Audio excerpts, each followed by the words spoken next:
Halo semuanya dan selamat datang kembali di channel Sarjana Pendidikan. Pernahkah Anda merasa kesulitan untuk memulai sesuatu meskipun Anda tahu itu penting? Entah itu tumpukan cucian, laporan kerja yang mendesak, atau bahkan niat untuk mulai berolahraga, rasanya ada semacam rem tak terlihat di otak kita yang membuat kita menunda-nunda. Jangan khawatir, Anda tidak sendiri. Fenomena ini sangat umum dan sebenarnya ada alasan ilmiah di baliknya. Dalam video kali ini, kita akan membahas tuntas mengapa otak kita secara alami cenderung menghindari kerja keras. Kita akan mengungkap peran penjaga keamanan yang malas di dalam kepala kita, yang seringkali menjadi biang keladi di balik rasa malas. Tapi yang lebih penting, saya akan membagikan berbagai strategi praktis yang bisa Anda terapkan segera untuk meretas sistem otak Anda sendiri dan mengubah kebiasaan menunda menjadi produktivitas yang luar biasa. Jadi, jika Anda sudah siap untuk berhenti menunda dan mulai mengambil kendali atas tujuan Anda, pastikan untuk menonton video ini sampai habis. Saya jamin, trik-trik yang akan saya bagikan ini tidak hanya mudah dilakukan, tetapi juga akan sangat membantu Anda mengatasi rintangan terbesar dalam mencapai potensi penuh Anda. Mari kita mulai. Jadi, tunggu apa lagi? Ambil posisi yang nyaman, siapkan catatan jika perlu, dan mari kita mulai perjalanan informatif ini. Kami yakin bahwa setelah menonton video ini, Anda akan memiliki pemahaman yang lebih baik tentang bagaimana cara mendukung perkembangan kecerdasan anak Anda melalui kebiasaan-kebiasaan sederhana, namun sangat efektif. Bersama-sama, kita wujudkan generasi penerus bangsa yang cerdas, kreatif, dan berprestasi. Sebelum kita masuk ke pembahasan inti, saya ingin tahu dari kota mana teman-teman semua menonton video ini? Silakan tulis di kolom komentar ya.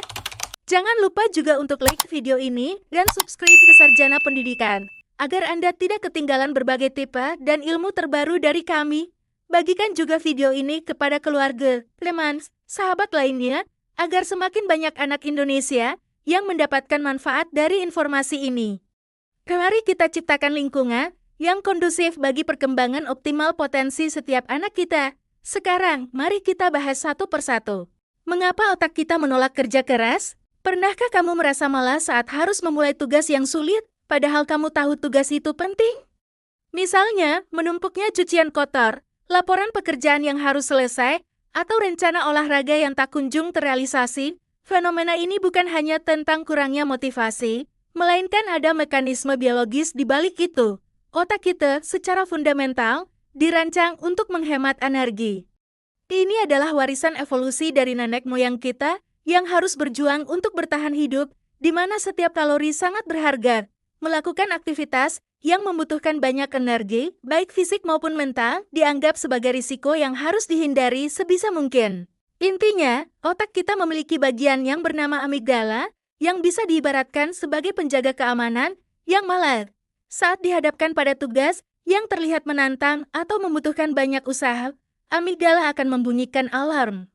Dia menandai tugas tersebut sebagai sesuatu yang berpotensi melelahkan, mengancam kenyamanan, atau bahkan berbahaya bagi cadangan energi kita.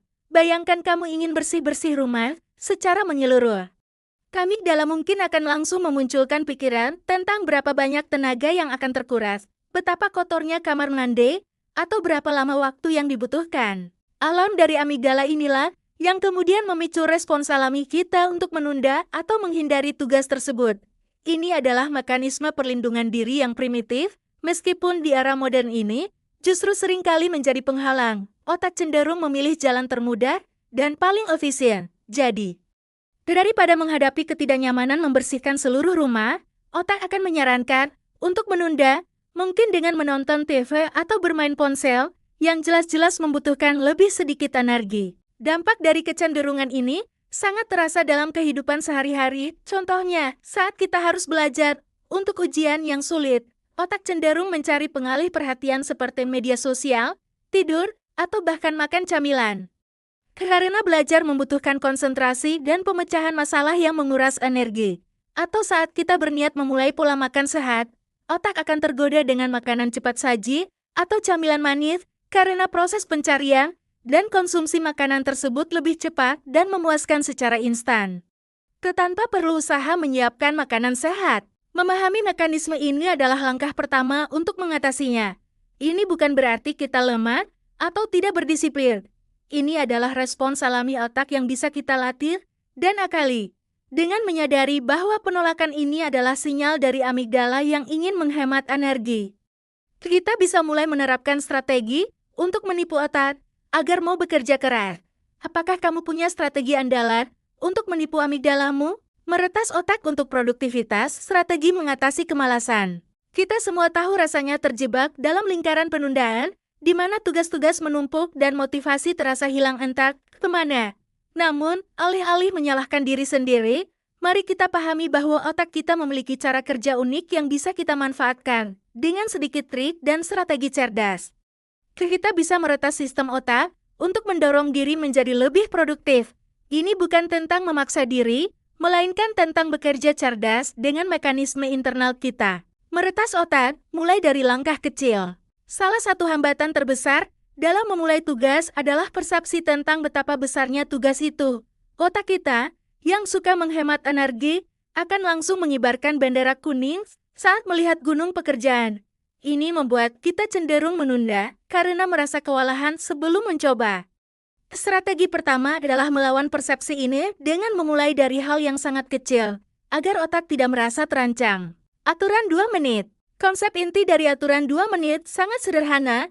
Mulailah tugas dengan berkomitmen hanya 2 menit. Ini adalah trik psikologis yang brilian. 2 menit terasa sangat singkat dan tidak mengancam, sehingga otak lebih mudah setuju untuk memulainya. Begitu Anda memulai, momentum seringkali akan mengambil alih. Otak tidak menyukai tugas yang belum selesai, sehingga kemungkinan besar Anda akan terus mengerjakannya lebih dari 2 menit. Contoh nyata, Anda ingin berolahraga tapi malas memulai, daripada berpikir harus lari 5 kilometer, katakan pada diri sendiri, aku hanya akan memakai sepatu lari dan berjalan di tempat selama 2 menit. Seringkali, begitu sepatu terpasang dan Anda mulai bergerak, Anda akan merasa ingin melanjutkan lari atau melakukan latihan ringan lainnya. 2 menit awal itu adalah kunci pembuka pintu. Memicu sistem imbalan otak-otak kita sangat responsif terhadap hadiah. Seperti anak kecil yang termotivasi oleh permen, otak kita juga akan lebih bersemangat melakukan sesuatu jika ada imbalan yang jelas di akhir. Ini adalah cara ampuh untuk menciptakan asosiasi positif dengan tugas yang tadinya terasa berat. Dengan memberikan insentif kecil, kita melatih otak untuk mengasosiasikan usaha dengan kesenangan. Sandwich hadiah. Strategi sandwich hadiah berarti Anda memperlakukan otak seperti anak kecil. Tawarkan hadiah kecil setelah menyelesaikan sebagian tugas atau setelah fokus selama periode waktu tertentu. Hadiah ini tidak harus besar atau mahal, bisa sesederhana istirahat singkat, secangkir teh favorit, atau mendengarkan satu lagu kesukaan. Tujuannya adalah memotivasi otak untuk bekerja demi kesenangan yang diantisipasi. Contoh nyata, Anda sedang menulis laporan yang panjang. Setelah menyelesaikan satu bagian, atau setelah fokus selama 25 menit menggunakan teknik Pomodoro, berikan diri Anda hadiah. Misalnya, izinkan diri Anda memeriksa media sosial selama 5 menit. Atau bangkit dan meregangkan badan sambil menikmati segelas air dingin. Otak akan belajar bahwa setelah menderita sebentar, ada kenikmatan kecil yang menanti. Strategi anti-sabotase menciptakan lingkungan yang mendukung. Selain trik mental, lingkungan fisik dan sosial kita juga berperan besar dalam produktivitas. Seringkali, lingkungan yang tidak mendukung justru menjadi sarang sabotase diri. Dengan sengaja merancang lingkungan di sekitar kita, kita bisa membuat pilihan yang produktif menjadi lebih mudah. Bahkan tak terhindarkan. Ini adalah tentang menghilangkan gesekan dan hambatan. Desain lingkungan. Desain lingkungan berarti Anda menciptakan sebuah ekosistem yang memaksa produktivitas. Ini tentang membuat pilihan malas menjadi lebih sulit daripada pilihan produktif. Jika Anda ingin melakukan sesuatu, buatlah agar hal itu menjadi hal termudah yang bisa dilakukan di lingkungan Anda. Hilangkan godaan dan siapkan pemicu yang benar. Contoh nyata, jika Anda ingin mulai membaca lebih banyak buku, letakkan buku-buku di tempat yang sangat terlihat dan mudah dijangkau seperti di meja samping tempat tidur atau di ruang tamu. Singkirkan remote TV atau ponsel dari jangkauan saat Anda ingin fokus membaca atau jika Anda berencana berolahraga di pagi hari, siapkan pakaian olahraga lengkap di samping tempat tidur malam sebelumnya, bahkan mungkin tidur dengan pakaian olahraga Anda. Ini menghilangkan langkah-langkah tambahan yang bisa memicu penundaan. Membangun komitmen eksternal. Manusia adalah makhluk sosial dan kita sangat dipengaruhi oleh persepsi orang lain serta janji yang telah kita buat. Memanfaatkan tekanan sosial positif bisa menjadi pendorong yang sangat kuat untuk menindaklanjuti tujuan kita. Ini bukan tentang mencari persetujuan, melainkan tentang membangun akuntabilitas. Perangkat komitmen. Menggunakan perangkat komitmen berarti Anda berbagi tujuan Anda dengan orang lain, menciptakan tekanan sosial untuk menindaklanjuti. Ketika Anda memberitahu seseorang tentang niat Anda, ada dorongan ekstra untuk memenuhi janji tersebut demi menjaga citra diri dan integritas. Menemukan komunitas atau teman dengan tujuan yang sama juga dapat memberikan dukungan dan motivasi yang tak ternilai. Contoh nyata, Anda ingin menyelesaikan proyek pribadi dalam 2 minggu. Beritahu teman dekat atau anggota keluarga tentang tenggat waktu Anda dan minta mereka untuk menanyakan progres Anda. Atau, jika Anda ingin berlari maraton, bergabunglah dengan klub lari lokal atau cari teman lari. Kehadiran orang lain yang memiliki tujuan serupa akan membuat Anda merasa bertanggung jawab dan termotivasi untuk tidak mengecewakan diri sendiri atau orang lain. Mengatasi tugas besar, strategi menguasai raksasa. Tugas-tugas besar seringkali menjadi penyebab utama penundaan karena terasa sangat menakutkan dan tak terjangkau. Otak kita kewalahan membayangkan seluruh prosesnya. Kuncinya adalah mengubah perspektif kita tentang tugas besar tersebut. Memecahnya menjadi bagian-bagian yang lebih kecil, sehingga terlihat lebih mudah dikelola. Pecah tugas. Strategi pecah tugas adalah tentang memecah tugas besar yang membebani menjadi bagian-bagian yang lebih kecil dan lebih mudah dikelola. Analogi terbaik adalah makan pizza. Anda tidak memakannya sekaligus, melainkan sepotong demi sepotong. Setiap kali Anda menyelesaikan bagian kecil, itu memberikan rasa pencapaian, memicu pelepasan dopamin, dan mendorong Anda untuk melanjutkan ke bagian berikutnya. Contoh nyata, Anda harus membersihkan seluruh rumah yang berantakan. Daripada berpikir aku harus membersihkan rumah, pecahlah menjadi, pertama, rapikan ruang tamu, lalu bersihkan kamar mandi, dan seterusnya. Bahkan lebih detail, rapikan meja kopi, vakum karpet di ruang tamu. Bersihkan wastafel kamar mandi. Setiap mini tugas yang selesai akan memberikan dorongan motivasi untuk melanjutkan.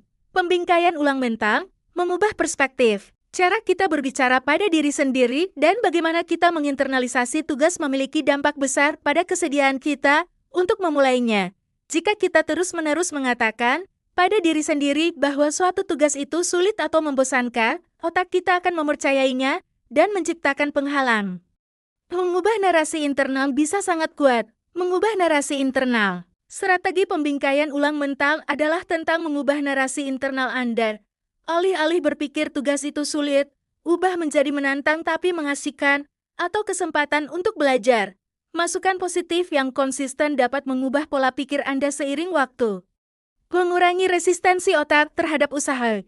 Ini adalah tentang melihat tantangan sebagai peluang untuk bertumbuh, bukan beban. Contoh nyata, Anda harus presentasi di depan banyak orang dan Anda merasa cemas. Daripada berkata, ini sulit sekali, aku pasti akan gugup, coba ubah narasi Anda menjadi, ini adalah kesempatan bagus untuk membagikan ide-ideku dan melatih keterampilan berbicara di depan umum. Aku akan fokus pada persiapan dan menikmatinya. Atau, saat Anda dihadapkan dengan masalah di tempat kerja, jangan langsung berpikir, aduh, ini masalah besar. Ubah menjadi, ini adalah tantangan menarik yang akan mengasah kemampuan memecahkan masalahku. Pemeriksaan realitas dan disiplin, jalan menuju konsistensi terakhir, penting untuk memiliki ekspektasi yang realistis dan memahami bahwa perjalanan menuju produktivitas adalah maraton, bukan sprint. Akan ada hari-hari di mana strategi ini tidak terasa efektif dan itu sepenuhnya normal. Kuncinya adalah konsistensi dan kemampuan untuk bangkit kembali setelah tersandung. Penerimaan dan konsistensi. Penting untuk melakukan pemeriksaan realitas bahwa wajar jika ada hari-hari di mana trik-trik ini tidak berhasil.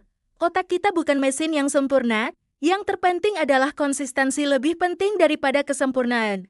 Jika Anda gagal satu hari, jangan biarkan itu merusak seluruh upaya Anda. Cukup mulai lagi keesokan harinya, tanpa menyalahkan diri sendiri. Kemajuan tidak selalu linear, dan itu tidak masalah.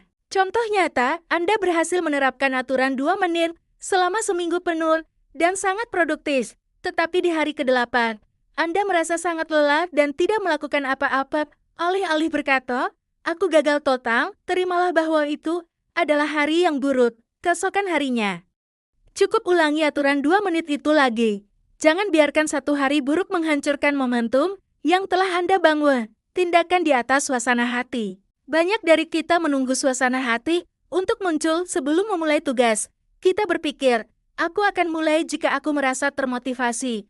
Padahal, seringkali, suasana hati positif justru mengikuti tindakan. Artinya, Anda tidak perlu menunggu untuk merasa bersemangat. Mulailah saja. Bahkan jika hanya 2 menit, tindakan itu sendiri akan menciptakan energi dan motivasi yang Anda cari.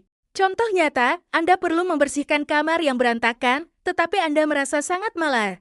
Jangan menunggu perasaan termotivasi itu datang. Cukup paksa diri Anda untuk mengambil satu barang dan meletakkannya di tempatnya.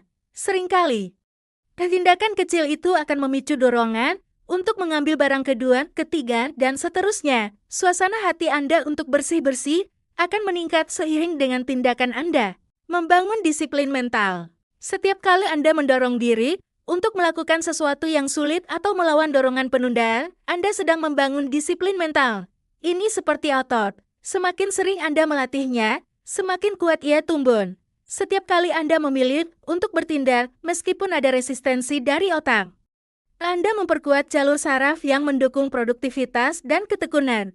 Ini adalah investasi jangka panjang untuk diri Anda. Contoh nyata, ketika Anda tergoda untuk menunda pekerjaan yang mendesak dan malah ingin membuka media sosial, cobalah untuk menahan dorongan itu dan langsung membuka file pekerjaan Anda, bahkan hanya untuk membaca satu paragraf. Setiap kali Anda berhasil mengatasi dorongan malas ini, Anda sedang melatih otot disiplin Anda. Seiring waktu, menolak godaan akan menjadi lebih mudah, dan Anda akan secara otomatis lebih cepat memulai tugas-tugas sulit.